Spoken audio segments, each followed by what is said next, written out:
you're good. Thank you! Bless you. Yeah, I'm like, wow. Did you have something you're sharing or just? No, I'm not gonna block the camera either. Yeah. And Rachel's taking notes as well. I'd like to sit kind of near to each other. Right. And yes, I'm Zoom. Oh. There we go again. Sorry, where are you gonna sit?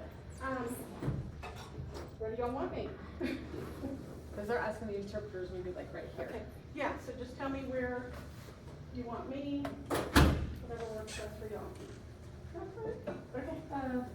If it's just the three of us, We'll see. but we don't wanna block the camera, right, because I'm gonna have to move the camera, I think. Do you want to move up this way so we're closer? This is fine right here. But the camera seems to be fine so far.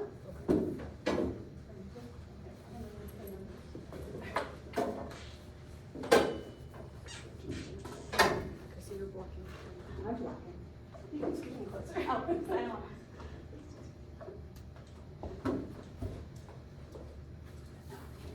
Christian is set up so we're not blocked, sorry. I'm happy to move too. No, you're, I just wanna make sure we're not blocking that. Oh, okay, oh, there's the.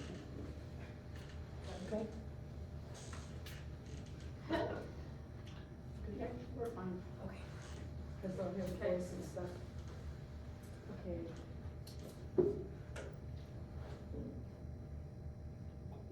Is she a note taker? She's a note taker, yeah. Perfect. Okay, hi everybody. I don't know if anyone else is coming, so let's just start with introductions, because I haven't met all of you, and many of you have not met me. And then that way, if somebody trickles in late, then they haven't missed a whole lot. So I'm Sherry. I'm the director for accessibility. RRY. Yeah. For accessibility services, you've received, I know, emails from me, but most of you I haven't met in person, so it's nice to see you all. Can you all tell me who you are? I know I've emailed with several of you, but hadn't seen your faces. Okay, shall I start? Okay, I guess so. My name is Ann Post, what? Five. Post, oh, Oh, Hi. My major is theater arts. And my major is theater arts education. I'm changing it to theater arts. I have about 2 years left to go, and then I'll be finished, and I minor in what? In what? Deaf studies. And I'm a senior still technically, but I still have 2 years to go. Okay, I'm Chad Kennedy, and I'm a master's student, and I just recently finished. I graduated. Congratulations. Yes, thank you. And my name is Jessica, and I recently graduated in cooking. Culinary arts. And now I'm moving on. I'll be majoring in hospitality services management. Okay. My name is Stephen Buckwick. Thank you. And I'm a building construction management. And I'm a junior. Yep. So I've got about 1.5 years to go. I'm Tara Ivy. I'm the Associate Vice President for Inclusive Excellence. I'm the Associate Vice President for Inclusive Excellence. It's a long title. So Tara is my boss. Okay. And then we have Rachel. Hi, I'm Rachel. I'm Sherry's admin for accessibility services. So if you come into the accessibility services office, you will probably see Rachel there. And if you email the generic email, you'll get a response from one of our student employees or from Rachel. She helps monitor all of that. And then we have 2 of our interpreters. Just one right now. Oh, just one. This is Okay, So, we'll just keep going and, go ahead. okay, so I'm Jamie, I'm an interpreter here. I'm just here to, I'm not involved, I'm not like sharing my thoughts, but I'm just here to observe because the students let us know. And so we have 2 interpreters from UV that are just here, but we're not like involved in the meeting. We're just here to just make sure everything's working out. Because last time there was some struggle with the interpreting last time, and some of the information was misunderstood. So we just wanted, some of the students asked us if they Make just wanted to sure. let us come. So anyway, So they're here to support you. I'm here to support you, but I'm not participating in the meeting. I'm just here to support you guys. Can you back up just a little bit, Sure. Sherry? Oh, so sorry.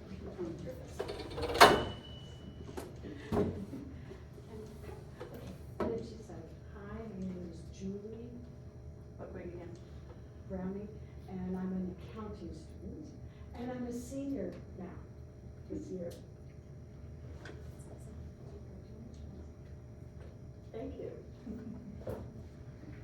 So, wanted to have this meeting today to kind of help you better understand what's going on, what the changes are, hear what your concerns are, what your worries are, what your hopes are, so that we can, work together to make sure everything runs smoothly, to build the best program we can, to make sure you have the best experience as a student here that you can.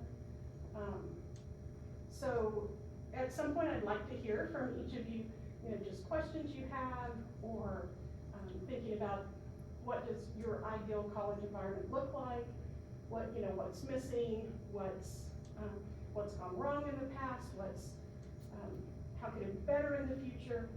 Just if you think about your ideal pie in the sky, we might not be able to get there, but what are some steps we can take along the way to get closer? Already have a lot of good things in place at UVU, but with a lot of changes, I know there's a lot of concern and worry. So one of the things that I think I did not do a good job of was kind of explaining to you guys what the structure was and what it's going to look like. So I wanted to correct that today, and I'm going to draw on the board a little bit and show you kind of what the structure looks like. Would you like me to start with that before we jump into questions? Because that may bring some questions. Does that sound good? All right. Chair out of the way.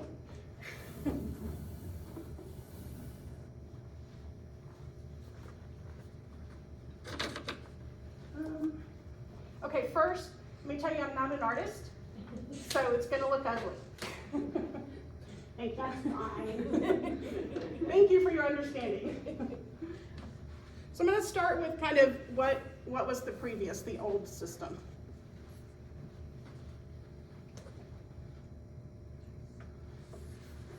And I'm not going to talk about all of accessibility services because we have a lot. So I'm going to focus on the deaf and hard of hearing, and then kind of talk about Just the one service we're talking about?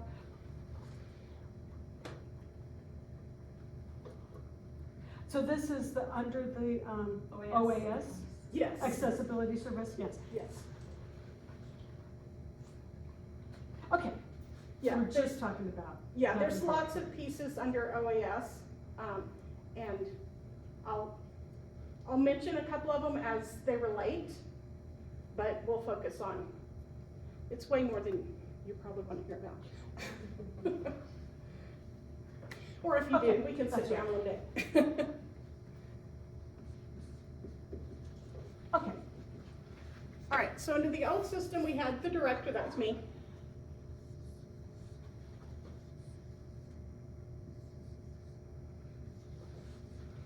And then we had 4 full-time positions within the deaf and hard of hearing department.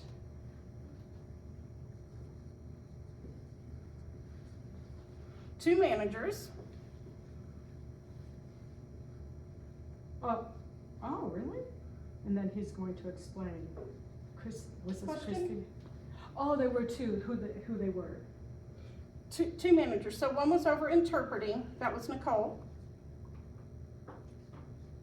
Nicole, okay. and so this official title was accommodative services. Okay, Okay, so the director, and then we have the inclusion, and then we have these two managers. So Sherry's the director, and you were over these two. And then this is the typing? So so this, included in this was the type well, the transcription, captioning, and other stuff. And who was that? That was Jason. Yes, Jason. Okay. Any other questions? Yep, this is Okay. good. Okay. Then the other two full-time people was one lead interpreter, And that was Gabe. this is Gabe, if you know Gabe. And then a lead transcriber. This is Kyle? That's Katie. Yeah, Katie. Katie. So some of you may have Yeah, that emailed was with me. Katie before if you needed captioning. She's the one who kind of manages all of that or coordinates the captioning, the transcription, all of those pieces. And then we have just like a bunch of part-time interpreters, transcribers. Every now and as needed, we've hired student employees. Are you gonna tell us how many were in here Oh, before, previously? It's about 30 total, maybe 28. All of them? Yeah, total.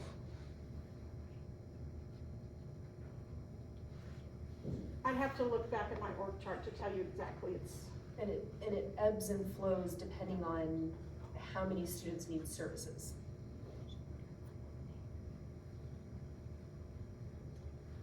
Yeah, so it's like a pool of people. So some of them may work 2 hours a week. Some of them may work 25 hours a week. Some of them may take a semester off to have a baby. So it's the idea is we have this big pool, so when we need, we have different people to pull from. Some of them just sub, but that's how many are officially on. I want to say the class role, but it's not a class.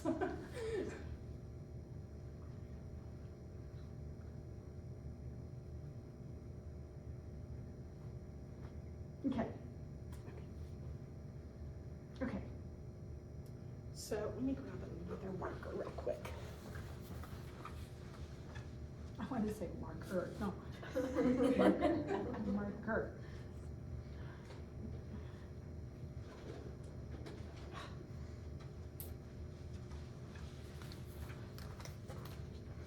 So over here I'm gonna kind of put just OAS all. I'm not gonna do all of it, but just a little bit so it'll make a little more sense.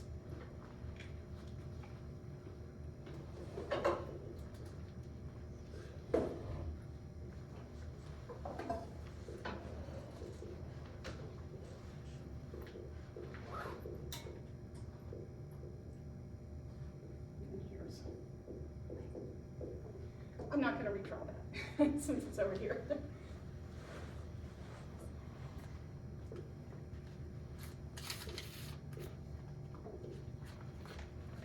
So we have, again, the director, deaf and hard of hearing department. We have an assistant director here who previously, a primary role, the title was liaison, and I may have misspelled that. I don't know what this, Yeah. liaison, what's that sign, like liaison? So her role was kind of being the voice for accessibility services for OAS, outside of the university, inside the university. That's kind of what the liaison role was.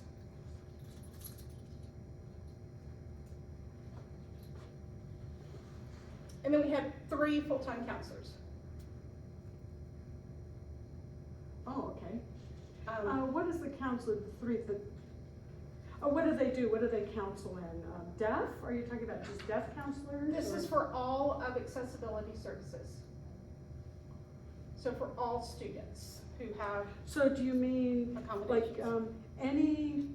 any ADA kind of things under here? Right,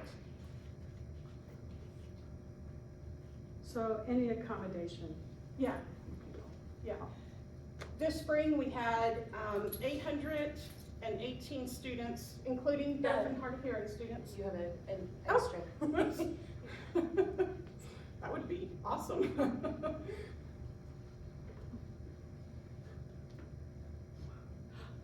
You mean deaf students only? No, No, all All ADA, students. any, yeah.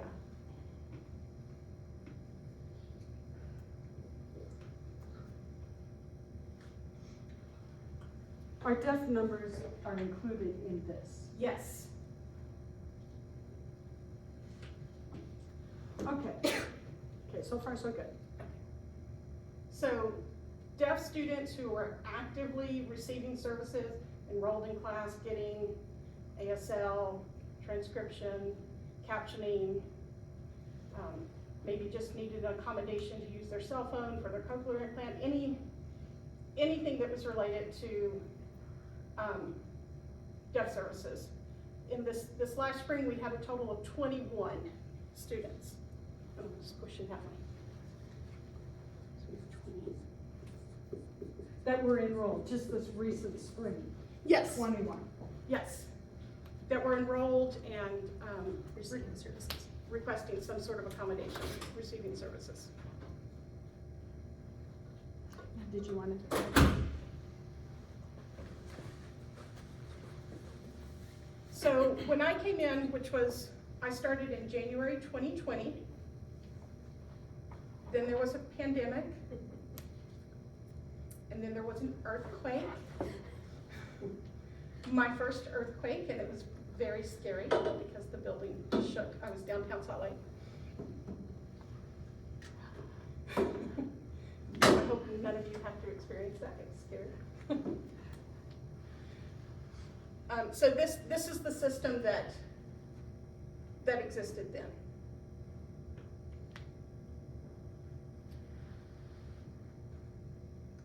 So in working with this team over the past 2 years, some of the information that came out was I had some full-time staff who would come to me and they wouldn't have enough work to do. And so they were asking for other things to do, which is great. I love an employee like that.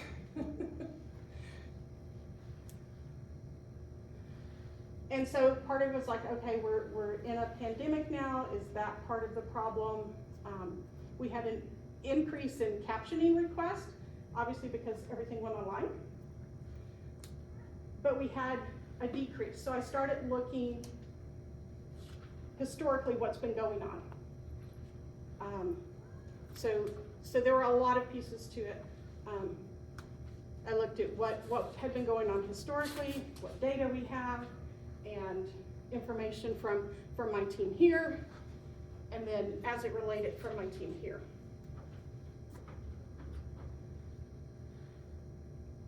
And I looked back, the furthest back I could find data was 2009.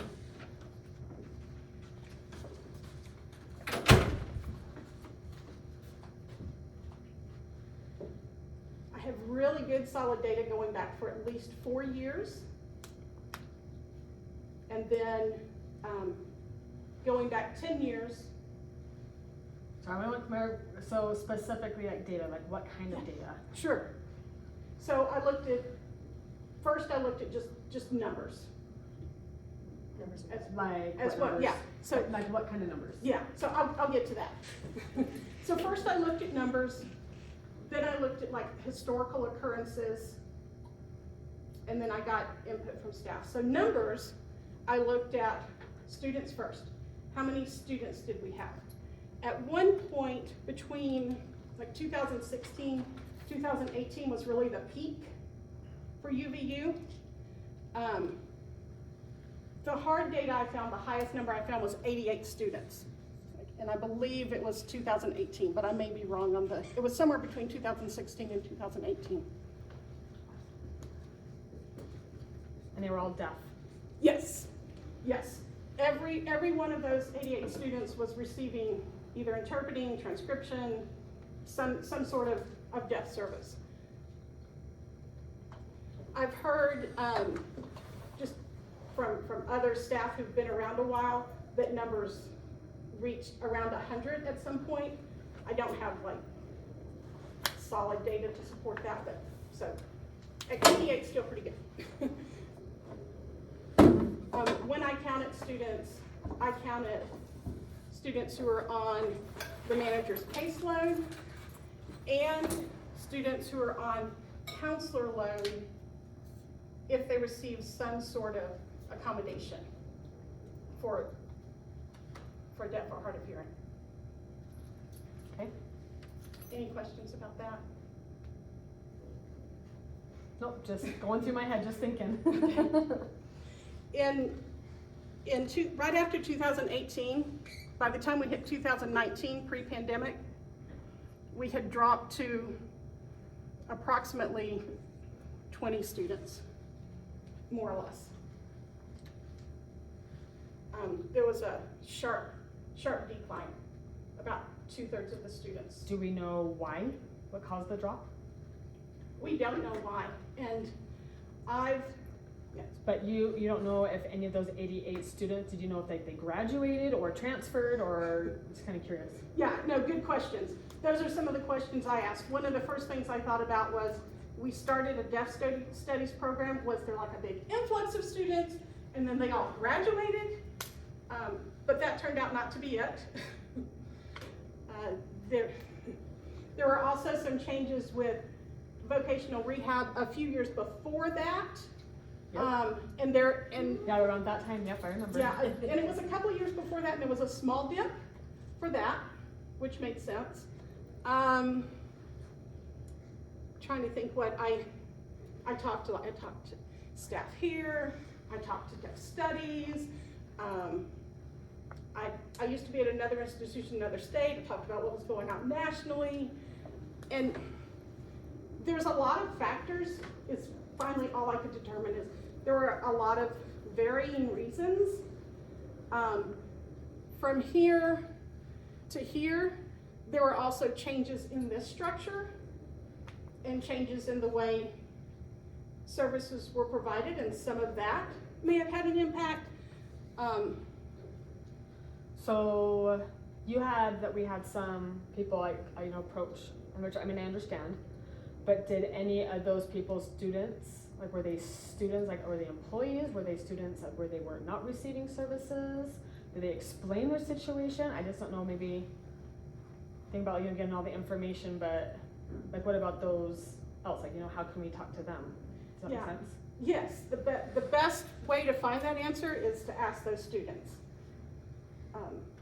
I wasn't here during that time, and it's been a few years ago, so I don't have access to a lot of that. But it's probably still something worth looking into.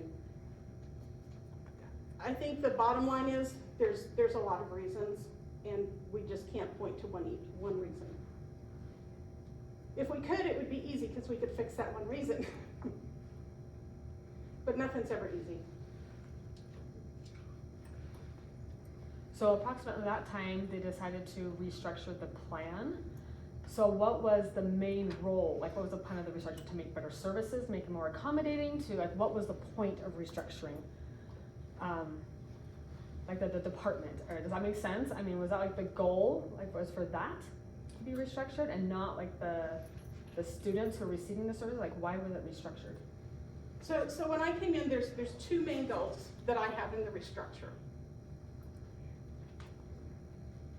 Okay. For the first goal, we look back at this position of the assistant director, who's the voice, the face of all students who receive services. This person does not interpret, is not deaf, doesn't have a background in deaf culture. Doesn't sign. Doesn't sign. I do a lot of that role. I'm hearing. While I have some experience, I've been a counselor for deaf students. I don't sign, I'm so sorry, my ASL is really bad. I've taken a class, but I just didn't. I did not make an A. I can gloss. So what I saw was missing was this voice. With this structure with two managers, the way it's set up, the focus is downward. Scheduling, getting videos captioned, and we didn't have space for this position to be outward and have that voice and face for the deaf students. The reason that's important to me, I've worked in accessibility services for over 20 years, and what I know from my experience is that if I'm not in the room with the leaders, they forget about my department. If I'm not advocating, they forget. So if we don't have someone who can speak to this, because the way we have it arranged doesn't allow that in their role, you guys don't have the voice you need. You don't have that person in that position to advocate. So out of that, Something went wrong. Please try again. So sorry, I don't even know. I'm gonna swap spots with Oh, you. you're fine. Came the idea of making an Can I comment while you're writing? Yes. Is that okay? Okay, so I've experienced with accessibility as well, so I completely understand. My own experiences for many years been involving, the deaf community, the services, the disability, any services, like up in Salt Lake, like the Utah Parent Center,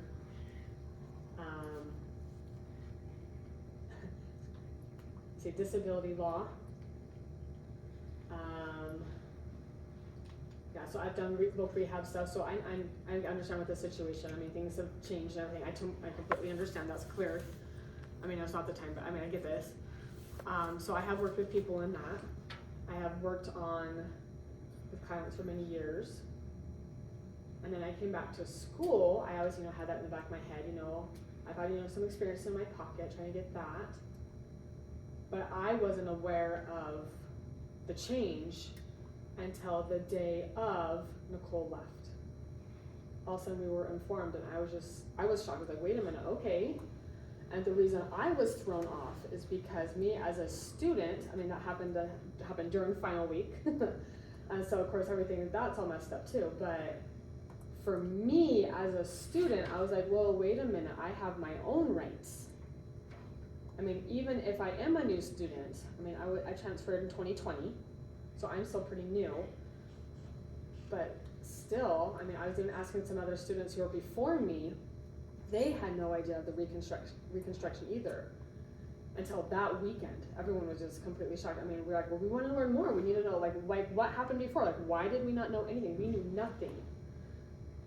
Because from my own experience, working with organizations, working with structuring, and all that. I understand how you feel that there was no voice, not me, but you felt, and that was a problem, there was no voice for us. But for me as a student, I didn't see that there was a problem. And then to be able to put everything in to become one, and then 3 counselors, for accommodation, that's fine, I get that. But then, I don't know, I feel like that was working, like with the interpreter and the captioning everything for the specialty, because they needed someone specialty for the interpreters, for like the manager, for both the interpreters and the deaf, for most, for the deaf and the hard of hearing. And I know that Nicole, because every time I would talk to her, she accommodated everything anything I was struggling with. She always took it up and went to the next person, and the issue, they always tried to resolve that issue. One example, I wasn't able to get an interpreter within 24 hours.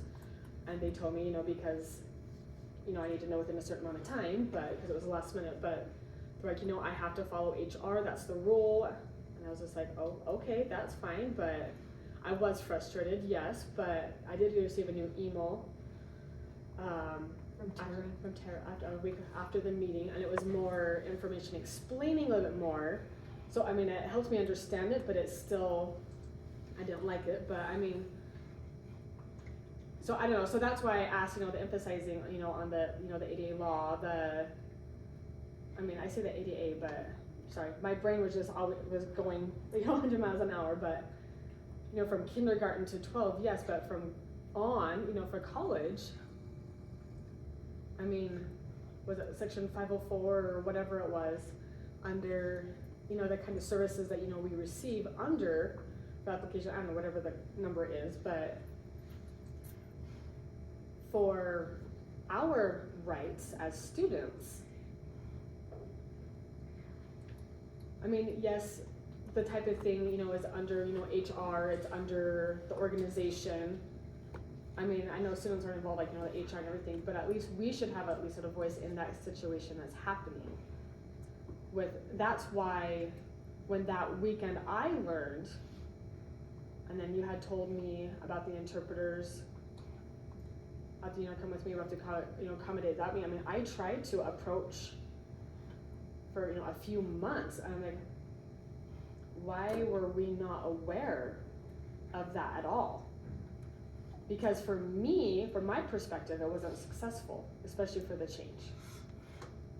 Maybe some changes to the role or responsibilities, maybe, or maybe specifically, really, I know, I wish there was more feedback.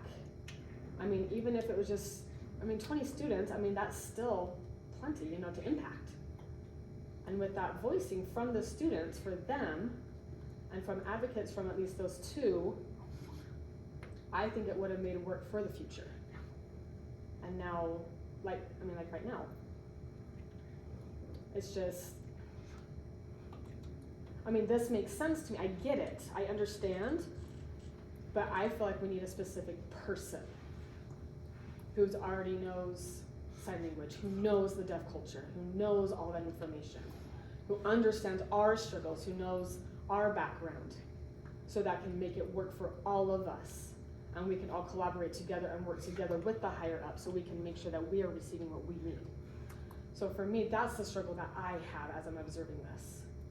So just with the structure change, I mean, your goal, I understand, it's a great goal, I think it's fantastic, but will it work? I don't know.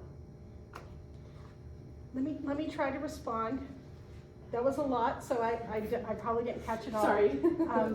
But the most important thing I want to respond to is students not getting the communication in a timely fashion with the amount of information they should have. That's all my fault. I messed up on that. So I apologize to all of you. I should have communicated better to you, without a doubt. I want your input, especially as we move forward, and I'll finish explaining the new structure in a minute. I can't make this a better place for you without you, because I'm not you. I don't know what you need. It's not so much that this was broken, it's that there were pieces missing in the overall structure. So to go back to my second goal, was here in the fall, with 2 full-time people, we had 3 students. And it's For only for that, like these services? yes. Now captioning, of course, interpreters are getting that as well, but as far as on this manager's caseload, of those 21 students, we only had 3 actively receiving transcription. that's why I had people tell me they didn't have any work to do. And so that was one of the things as we looked at what else can these roles do. And putting a Band-Aid on it is giving them other job responsibilities. But that's what had been happening for 10 years. When I say other stuff, there was so much stuff that had just been thrown in this direction. There was also a lab that got moved right around here. And so that took a lot of work away from these roles and nothing else was put in. So there were a lot of little things like who's gonna go get the book from the bookstore when an interpreter needs it to understand the class they're interpreting for? Who's gonna put batteries in the assistive listening devices and make sure, they're not corroding, take them out? Who's gonna do the equipment checkout? So a lot of the conversations that happened with this team is what is not a specialized service? What can anybody do? And then how can we rework that? So I started by, how do I work with this structure and make this structure work? And after going through probably 3 or 4 different varieties and thinking about, should this position be with technology? Should this position be with multicultural services? It just became clear that we needed to wipe the slate and think about how do we do this and make it work instead of trying to find work for people to do, because I didn't want anybody to lose their job. Now we have some vacancies, but that was not the goal. Some of the positions have changed a lot, and one thing you mentioned about the transcribers, is that include like note takers too? no, note takers already is over here in a whole other area. So our note-taking coordinator for the last year and a half was Rachel, who's in the room today. She's now the admin. She's still doing this job, so we're gonna have to figure that out a little. But that piece was over there. And that's what with some of this stuff we talked about, do we need to add an admin? But then by the time we pulled those duties away, it's like, okay, well now what does your position do? So there's a lot of pieces. I can't go through all of them. I would be writing a novel for you.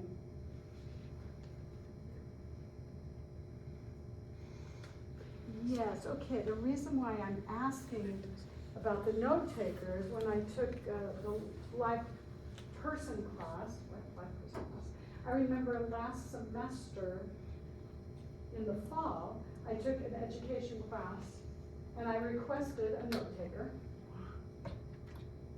So I expected a person or a student outside of class, not someone from the class, to show up and take notes, but it never happened. They asked everyone in the class, and he's like, yes, and then, will you take notes? And most of the time I worked, I worked, and they get a copy themselves and I get a copy, but that wasn't satisfactory for me. I didn't feel right about that. I just realized, about that approach that we need. I mean, like, for example, if the next time the same thing happens, I would have to approach.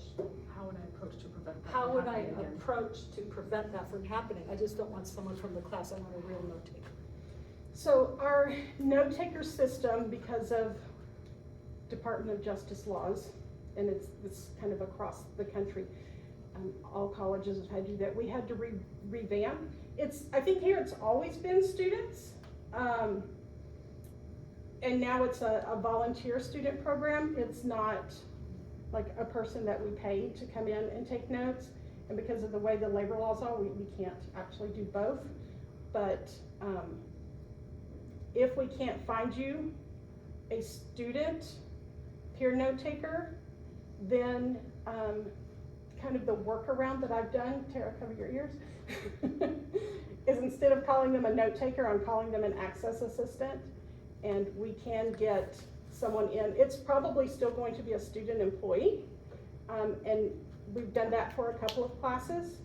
I'm not sure if any of you have had that experience or not, but. Yes, she said yes, and he said, I have some experience requesting a note taker, but it doesn't always work out. And she said, well, sometimes when I'm receiving the note taker, I didn't do it because I take the class, like the religious philosophies. I took that class and I had to try to take notes myself, and they were separated from me. It was different. The students' notes were different than my own notes, and so that was hard. Yes, exactly. Yes, and the same with me. It's like different. They're different because I try to take some notes too. So that's why I'd rather have a person from outside the classroom, like a note taker or whatever it is going to be, to come to class. So they have no obligation to learn from the class. They're just taking notes, just taking all the notes. So that I'll have my own notes, I'll get theirs, and then I'll say, oh, that's what I missed. And I can add to mine. That's what I want. She's like, yeah, that was my expectations. And she's saying, yes, I would like to add something. It's frustrating for me when I'm looking for the note taker. Almost every semester, no one volunteers until the class has begun, maybe a week or two into it. I have no one, and still we're looking for note takers. And, you know, I need them now. But last semester, my experience was, I think the last week of semester, we got a note taker. The last week or something. It's 2 weeks. 2 weeks after. So recently, this past semester, it got better. But still, you know, there's so much action, trying to get so much work to do to get someone. And it depends on the class, the topic of the class. So if it's math, I try to take notes myself, but it just depends on the class and what class I'm taking. Not all of them I have to have a note taker every single class, but some things, you know, I do need them for some classes. So I think it's fair to say the note taker system is broken. Has some problems. Yes? Yeah, I agree. Okay. So I don't have a solution for you today, but it is something we have been working on and will continue to work on. I think one thing that's key is you as the students knowing who to contact when you don't have a note taker. So making sure you have that contact. I don't know if y'all were reaching out, you know, to the managers before, or what was going on. So obviously this position is vacant. Yes, that's what I do. That's, I would go to Nicole, Yeah. and she was, and then she would be included with the closed captioning too, but she's try to work and figure everything out, services for me. And sometimes it would work, but not always. So I was, you know, trying my best. She would say, I'm trying my best to get someone. I'm like, come on, I need someone. And they said, well, maybe they're stuck. There weren't enough note takers, or there was no one to go into the class. So it was like, so it meant that her position was like, you know, she's trying to provide for us the same as what she said. Some classes, I don't need it. Like, I'm theater arts, so I don't need an interpreter unless the note taker. A note taker for that class. Yeah, that's what I meant. You said Oh, I said interpreter, I mean note taker. I don't need an interpreter for that class, but sometimes they take notes. I know, she's sorry about that, but sometimes they're lecturing, there's a lot of information, and I could look online, I use my own computer for my own notes, but I'd like to have someone there with me, because some students talk in the back. I'm focusing on the interpreter trying to take notes, and they're talking in the back, I don't know what's going on, and that's the reason why, that's a negative, that's why I need a note taker, sorry. And then, yeah, that system's broken, that means we have to find a way to solve that situation. For us and as future students too, for future students, we need to make sure that they receive better services. We should be able to receive this kind of service, you know, from now on, regardless. I mean, because it is taking away our ability to learn for ourselves. You know, we want to achieve our goals and get A's. Sometimes we just get B's because we don't have enough information. Does that make sense? Absolutely. Yes, and yeah, I want to add, I agree with your comments, but I would like to add too, it's important, the key is communication. That's the most important thing for our education is communication. Because hearing people can hear and they can take their notes at the same time. I can't.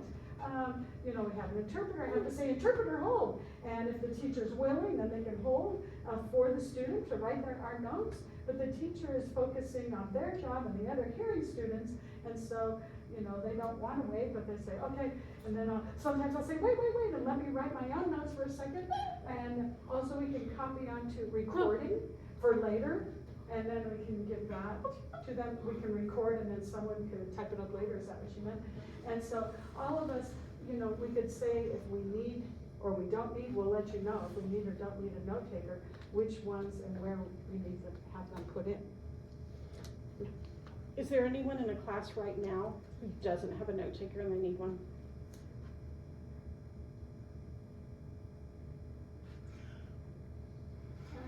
My 3 classes are online right now. Yeah, me too. So I just have a lot of reading to do, and discussion is right there. That's part of my notes. I just read the discussion and put it into my own notes. But in person, that's where it's important. If those 3 classes are also in person, then, but this summer, they are in person, but this summer they're just online. They could have been in person, and yes, then I would have needed a note taker for sure. Yes, absolutely. So I don't think Sherry would feel comfortable saying this, so I will. When Sherry has received a notification that a student doesn't have something they need, whether it's a note taker, a captioner, etc., when those are things that she can actually do, she has gone to a classroom and done that for a student. That's her level of commitment. So I can confidently say that the information was not flowing back up to the leadership in accessibility services to know that we had students without note takers till the end of a semester or, you know, weeks into a semester. We did not know that. We knew that there were issues with note taking, but we thought it was more what you were describing of peer note takers versus somebody assigned to a class, right? So please know that that is something we want to address. Sherry's been trying to proactively put pieces in place to address those. But it was not a choice on her part to wait it out to find note takers. She literally would have been going and pulling temporary employees or other resources to get you a note taker. So that's really, really helpful feedback. And this is a perfect example of why these student forums are happening and why we want them to continue. Because Sherry can't fix a problem she doesn't know exists. So thank you very much for bringing that here. Because Nicole did email and said, us, do you need a note taker? No or yes, please let us know. And then sometimes we just say no or yes, yeah. Nicole already sent all this information. What about for tests, right? Or what kind of, no or yes, do we need a note taker? Please let us know. And that's what Nicole had done. And if we said yes, then the teacher could announce to the class that this person, well, they didn't say who it was, but someone here needs a note taker in the class, and then sometimes they would volunteer to take notes, and then they would send that out, but then things would go on. You know, sometimes it's my fault too, because I didn't let them know about my communication. My communication was a little bit problem. I forgot to say yes or something. That was partly my fault. Yeah, I didn't let them know that I needed it or not. Yeah, and I know that OAS has their own handbook. I tried to read it, but sometimes it's not worth it to read it. But I found out that in class, when we're learning, students in class, we receive, I'm trying to remember what I found out in the handbook about note takers, but really any services. And I remember that I closed captioning for, Nicole went to the teacher and would say, you know, this is, you'll be getting an interpreter, and we would tell her, and then I go to the teacher and say, I am deaf, and then the interpreter will go, the two interpreters there, and will say about expectations. You know, they were always willing to do that, the interpreters, and talk with the teacher. But I feel that the teachers are not responsible to have to find a note taker. And I don't know, that kind of responsibility was given to them for some reason. And maybe Nicole was trained to do that, to tell the teacher. I don't know if it's a policy or ordinance or something in the organization, but the process of the word, but so then they would say to the teacher, because Nicole had no access to the students, the teacher has access to all the students. So that doesn't work. I know the teachers, yes, they know there are services to be provided, they need accessibility, and I'm sure that some teachers are like, oh man, I have to do the accommodation. I'm sure many times that the students have experienced this. For me, I haven't had a problem, but I'm sure that they, you know, are kind of like tired of having that extra responsibility as a teacher. I want to think of them and think of us, and it's just too many things.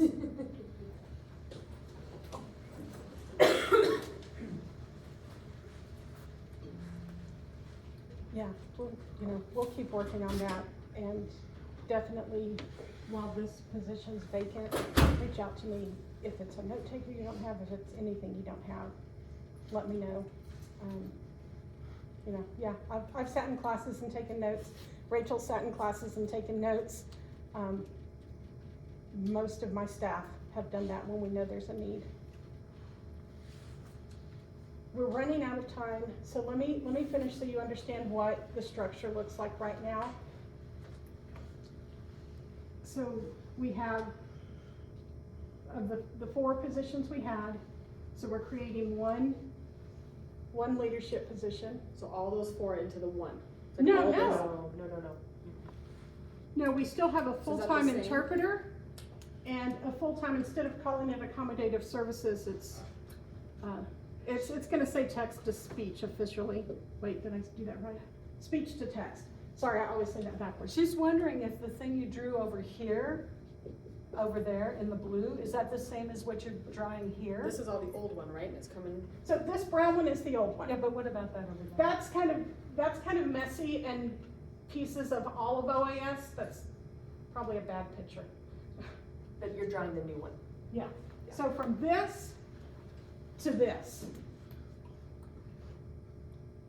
She's wondering what this blue is over here. This is the all general OAS, correct? Yes. So this, if I drew all of this out, it's that brown section right there. Got it. But And this is other stuff. sorry, you said the assistant director, Leah? So, yeah, so this has changed to now being assistant director over counseling.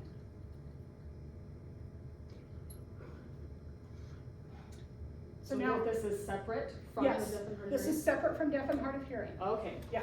So was this technically old too, or is this still? The way people report it was different, but some of the roles for this position have changed. Supervising counselors is the main thing that changed. So this is being stayed here. This is staying here, like this, all this staying. Yeah, so who reports to who, and some of the job roles changed a little. But the structure's the same. Yeah. So the deaf and hard of hearing, this is like the breakout of it right here, the old one. Yes, that's the old one. Here's the new one. Instead of 4 full-time positions, there's 3 full-time positions, and then I'll talk about what happened with the 4th position. And there's still, our army of interpreters and transcribers.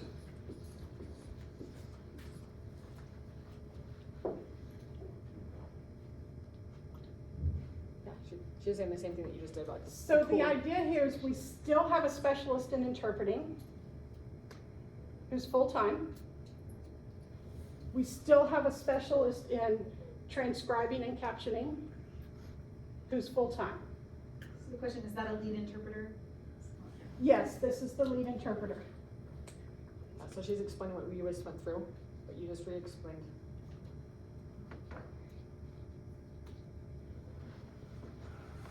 We're not done yet. Yeah, so she's Yeah. explaining exactly what you just explained, because she Yeah. walked in, but you're saying that there's two lead interpreter, or sorry, a lead interpreter and then a lead transcriber. So these two positions are still here. They haven't gone anywhere. The ones down at the bottom, those two. Yeah. And Gabe? That Is he position over is here? still here. So But Gabe Gabe hasn't himself, is he still here? We don't comment about personnel, Sherry, that's confidential. So they don't know who the lead interpreter is? So that means that we will have people who will know the culture, who will know Yes. interpreting. Okay.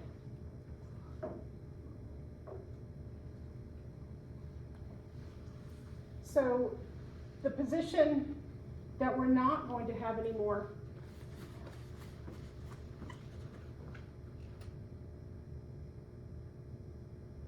we've added another counselor.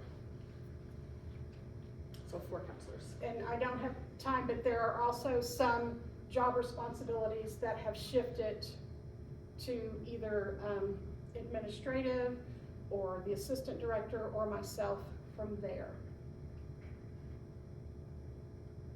One of the key things that we're changing that was broken was when I came, if you're a deaf disabled student, so you have diabetes, or you have a learning disability in math, or you have anxiety, some disability that you need accommodations for, you had to go through 2 processes to get accommodations.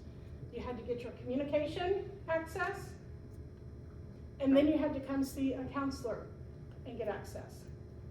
Each of those people were sending out a letter to the instructor, and there were so many places where that broke down. Sometimes students would forget to communicate to both people.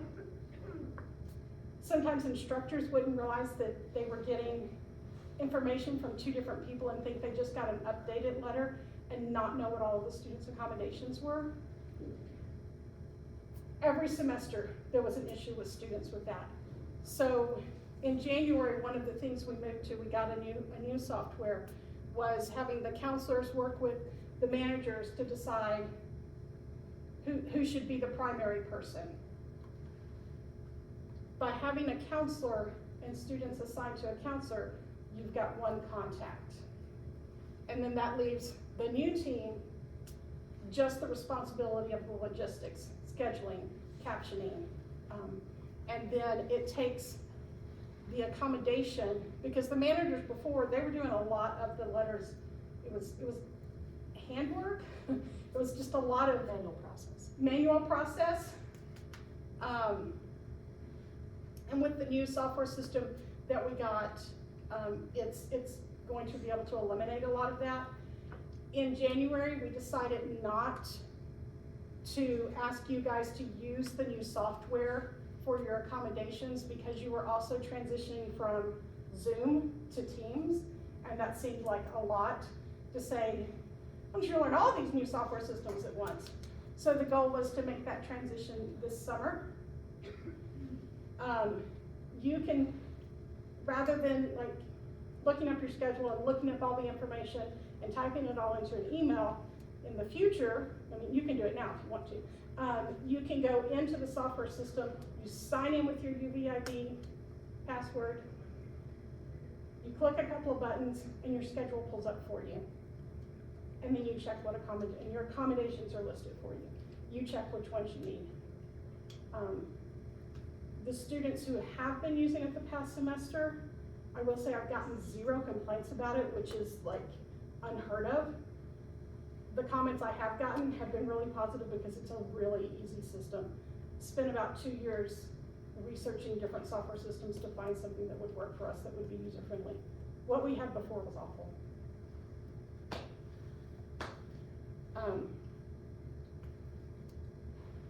So that's I know we're at time, and I'm sure there are more questions.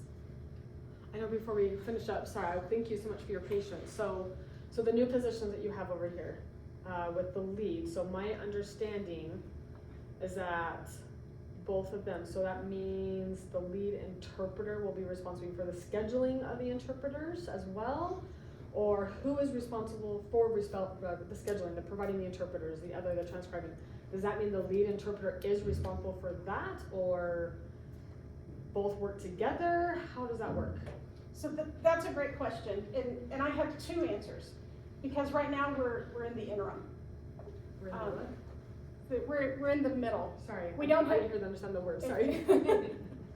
We don't have the assistant director position filled yet. So I have an answer for right now and an answer for the future.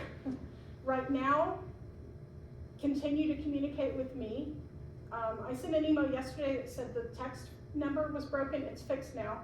You can email me, you can text me, do whatever you're used to doing. I don't want to change what you have to do 3 different times. I'll adjust to you. I'm doing the majority of the scheduling for interpreting right now with some help from the lead interpreter. The lead transcriber is doing the majority of the scheduling for transcribing with a little bit of help from me. So it's kind of a shared process right now.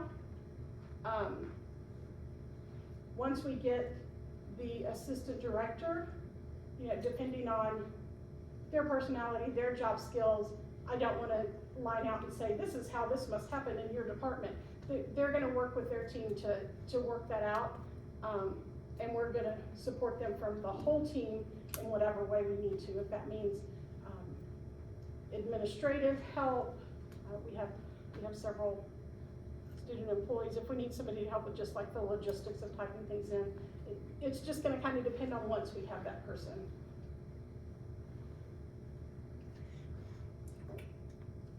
Oh, go ahead. So from my understanding then, so they're making like the schedule, the structure, and then you have the interpreter, the transcriber, and then you have the counselors. So they're not under the deaf and hard of hearing. Like this is just the deaf and hard of hearing department, right?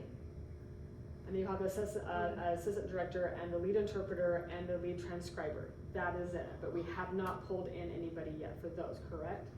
Now he's saying, so the director is not here, but the lead interpreter and the transcriber are here.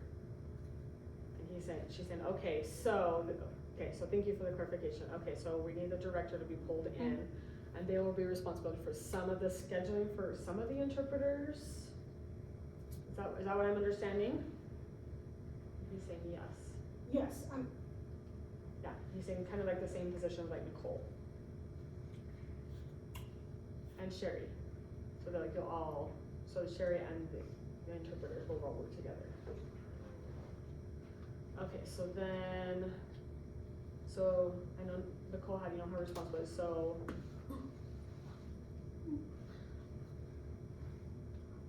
So all the responsibilities that Nicole had, like will they be like the same as like the assistant director? Like will they be all the exact same or nothing will change?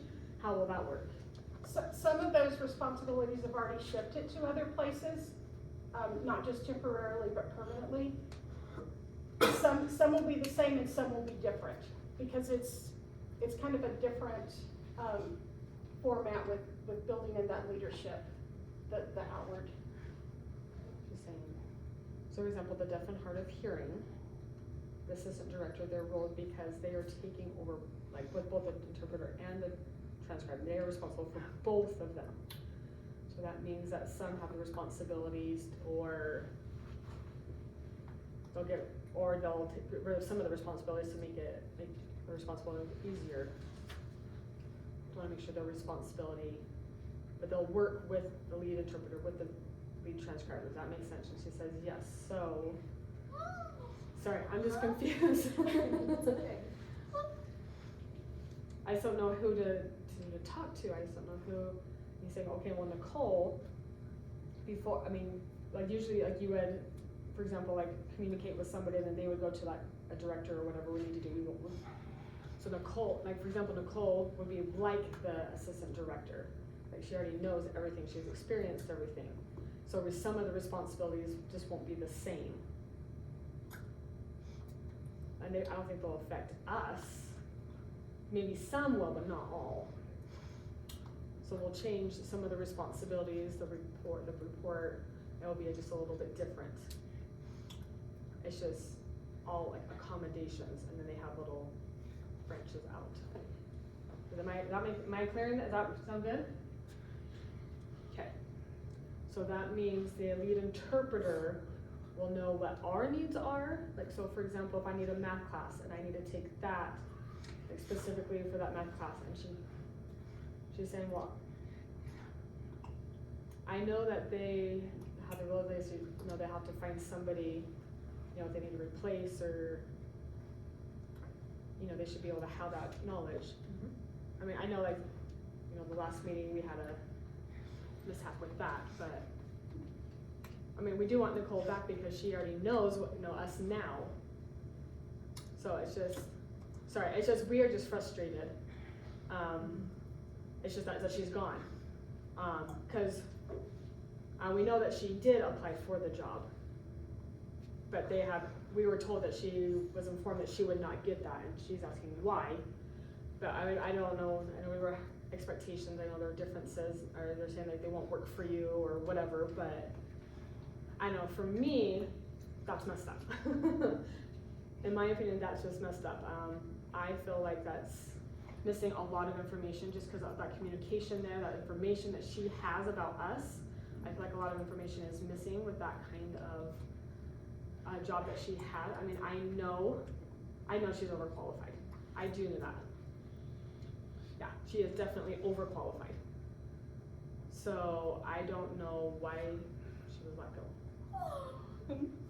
And then I know they had, you know, the changes on the structure. I mean, I get that, I understand that. But then I went with her to apply to the assistant director, and if they say no, that's what we don't understand. And that makes sense. I mean, it makes sense, you wouldn't understand that because you weren't privy to all of the conversations leading up to that hire, or the application, or the interview. Right, Yeah. right. The main reason though is because of the team of interpreters.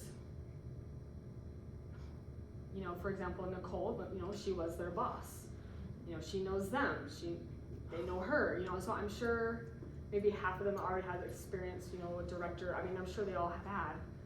But I mean, she was there for, you know, a long time. She works really well. She works well with everybody, and then all of a sudden, things are gone. I mean, I know that they want to advocate for us in the deaf. I mean, they do want that, but nothing has happened, and that's just ridiculous. I mean, I'm sure they're like, wait a minute, you know, come on, you know, come listen. But nothing has happened until, like, that when we sent that email was sent out. We were like, wait, what? And we were like, oh, okay, it's sad. When we sent the first email, but I knew some students really had no idea like how serious or how much of an impact this really would have on all of us. I mean, I think no people really didn't understand how we fully explained what was going on, and it was just really frustrating. And we can feel the interpreters were struggling because of that connection. And I know it affects, I mean, I know they are trying to do their best job interpreting well, but you can tell that it's affecting their mind. They're still struggling. They know that we're having a big change, but the deaf students don't know. And then also, I mean, you know, we had no idea what happened, but, you know, with deaf, you know, I mean, we're visual, you know, we can tell that there's something that's going on. We notice there's a difference in their body language, their facial expressions. We knew something was going on. So I don't know, I mean, I know it's like a hearing person. I mean, if they don't hear anything, they really don't know, but we're just more keen to that information. Sure. And we know it with an interpreting, we know that effect. I mean, we definitely could tell that they were exhausted mentally. I mean, I don't know, you can tell the difference. And so after that, like I remember, you know, with my team and interpreters, I remember like, well, what's going on? Like, why won't you tell me? Like, or why didn't you tell me? You know, and obviously, you know, they had good reasons, you know, they couldn't, and I understand that. I completely understand that. But it's hard for me though, because I mean, it's not their fault. But I just wish, you know, we could have been informed, you know, because I mean, it's going down the chain, influencing all of us. And it's really hard to approach the right person to talk, you know, about what is going on. I mean, for, you know, my team in theaters, I mean, I had to try that day, when I found out that day, I was like trying to practice, and we met, you know, one-on-one, and obviously I wasn't satisfied, but I had to keep it in the back of my mind that I had to try to finish what I was doing, and I, you know, tried my best for that week, because I mean, it was finals week, I had to keep focused. It was not good, but in the back of my head, that was still there. I mean, I was able to go through it, but physically, I mean, exhausting for us as students and for the interpreters. Because, you know, they just don't know what to do. They don't know what's happening with their position. Am I going to continue here? They want to stay because of us, yes. But because of their obligations, their own lives, their, you know, it's just, with them, you know, yeah, we rely on them, but at the same time, they are hired to work with us, yes, but I don't know, we're trying to follow the policy. I get that, and I know, I mean, honestly, I don't know how much like they're paid. Like, I was at council, you know, for interpreting agency, UTRID. So the Utah Register of Interpreters of Deaf, and so I know like the different levels of certification. I know you get a different pay scale. I understand that. I understand if you have a degree, you get more pay. I understand that. I don't know, I feel like it's not enough. I feel like we need more. I mean, you know, I feel like if you pay them well, you know, they for sure will stay, you know, even if there are issues. You know, they're like, well, you know, I'm trying to do my best, but I mean, you know, I get paid well here, so yeah, I want to stay here. Does that make sense? Oh, totally. This is the issue that we are trying to address across inclusive excellence, because we've got a number of positions that are undergraded. So the salary grade is kind of what sets the top and the bottom, right? So they're undergraded, they're underpaid, they're not correctly titled, right? All those things. And that was one of the conversations I had again yesterday, was with some of the interpreters who talking about their pay scale. And I mean, you heard several interpreters say they make double in freelance that they do here. Right. Some of Yep. that. I know that because I've had to pay for their services before. I've Yeah. worked with companies who pay them, so I know that. But I mean, So some thinking about that pay for the interpreters who receive, you know, I mean, that federal tax, I mean, I know it's different, but, because, you know, that quote unquote tax break, I mean, they have a big tax break, you know, for paying the interpreting services, because you have to pay more, you know, because of that tax break or whatever. So, I mean, I do understand. Like I said, I was on the UTRID, I Yeah. saw how all the payments worked, I saw how they were paid. Anyway, yeah, But so. that's something we're paying attention to, because this is, in one other particular department, we just changed,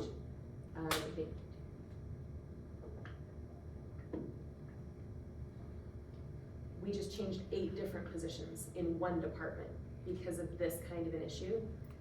And so this is something that I'm really focused on, and that I'm working closely with HR as I go through each department and kind of evaluate where they're at. So it's not something we can solve really, really quickly, but it's something that we can absolutely set a path for how do we get closer to where it is we wanna be.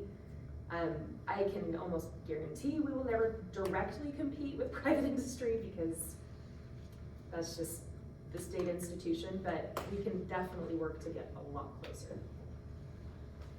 And I know we need to wrap up, so I just want to go back real quickly to say, not communicating with you guys effectively and fully, that's my fault, and I'm committed to doing that moving forward. We do have another forum like this scheduled for 2 weeks. I don't know if, Tara, if you have the date. Not yet, I Vivian's believe working on it's, it. okay, I thought it has already I been think scheduled. it's May 31st. Yeah, I believe it's the Tuesday after Memorial Day, but if that changes, I'll let you know. Oh, yeah, it is. Oh, yes, So it is. it's, I have a question. Can we Zoom for that because I'm gonna be in Las Vegas? So I'd Oh, like to be yeah. involved. Yeah, we could Zoom we could have a camera and Zoom here. Yeah, sure, we could do it. Right? And what, Something over do there. the rest of you prefer in person? Oh, no, person, in person, in Person? person, in person, in Okay. person, in person. Yeah. And With Julie, interpreters, we of can get course. an interpreter on And Zoom. I agree, I like in person, but I'm gonna be in Yeah. Vegas, so Having it's better fun. than nothing, because I want that information. yeah, that's great. Yes, yes. Yeah, so we'll let you know all the information about it, but also, I just wanna make sure, for those who don't, show up, we have a recording so I will forward that to them, for those who aren't here. Does everybody know how to contact me if you need something? Yes. Your text works now. Yes, the text is working now. And then also, okay, he's gotta go. The texting, it's not your personal text, right? It's No, different? it's a your work phone. So, Yeah, it's the same number that Nicole Yeah. gave to you before. Yeah, Yeah. I just wanna make sure it's not both, your personal both number. of the two numbers It's a we work have, number. yeah, both of the two Related numbers we to- have are the same. If for some reason I can't answer it, I'll have somebody else monitoring it. And then she has something. Nicole, we did have an old number that, she gave to us. Yeah, it's the same cell number for work. Okay. Thank you. Thank you so much for coming. Yeah, please know these student forums are things we're planning on doing on a continuous basis, especially as we get this bigger DHH work group for campus-wide conversations, not just accessibility services, but broader conversations. We'll be pulling folks who are interested in being involved in that. And we're also going to have separately the employee forums, so the interpreter forums, so that we can work through that side as well and find folks who can serve on that DHH work group. And if you ever want to meet with me one-on-one, just let me know, we'll set something up. I will get an interpreter. Like I said, I'm sorry, I'm, bad.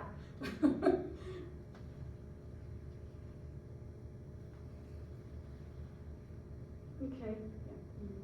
We do have one counselor who signs currently on staff. She's a little rusty, Who is that? Adri Green. Can you spell that?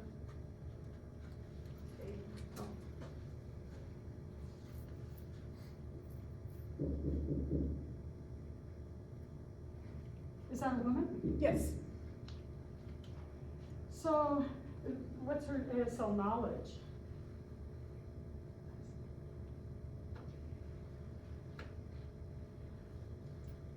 Okay, she's kind of rusty. yeah, she's fluid, but it's not something she does every day. Okay. She so what I graduated with mean deaf is- studies. I don't know if she's interpreter licensed or not. Oh, no, that's okay. But what you mean is, this person is a good person for us, for the deaf people to meet to give accommodations, that's what she'll be doing?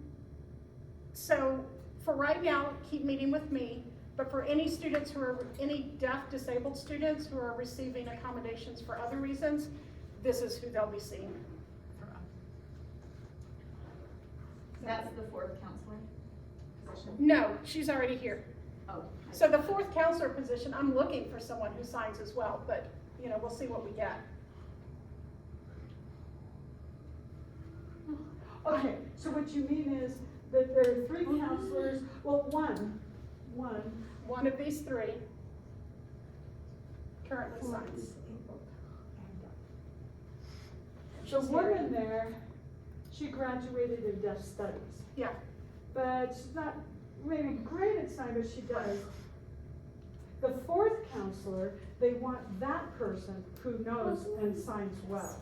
Yeah. So the first one is like, okay, 80 is okay, but they're going to maybe get someone in who's certified for the 4th counselor. yes. I'm Well, gonna start that raising- 4th one specifically would be, no, the Adri is for the deaf and disabled. Yeah, and actually, Adri isn't one of these three. She's actually our outreach coordinator, and she does a little bit of, not that any of that matters. It doesn't matter right now.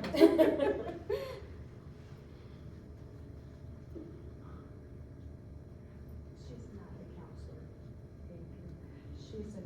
Well, she's a she's outreach. she's outreach and counselor, so. She's not the three, or the four. She's one.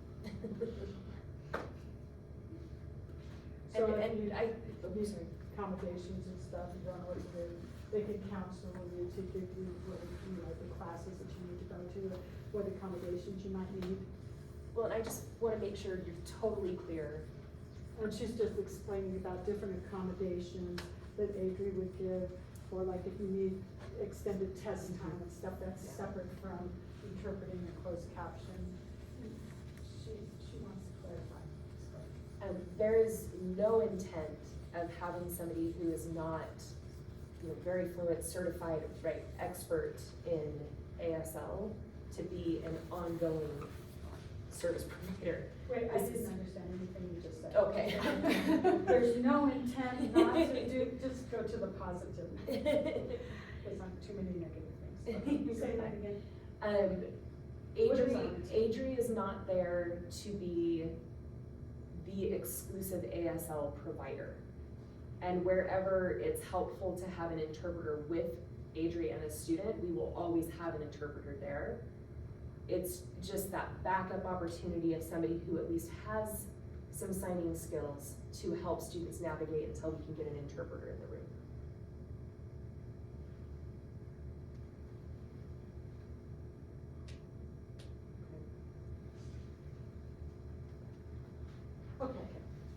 Okay, thank you, that's clear. Feel free to grab some snacks on your way out. Oh, that's nice, thank you. Thank you. Okay, so now we'll move to the chair back.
It's like a maze. Okay, wait, here, I'll put your two chairs back here.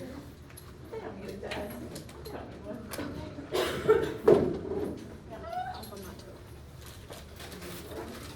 You right?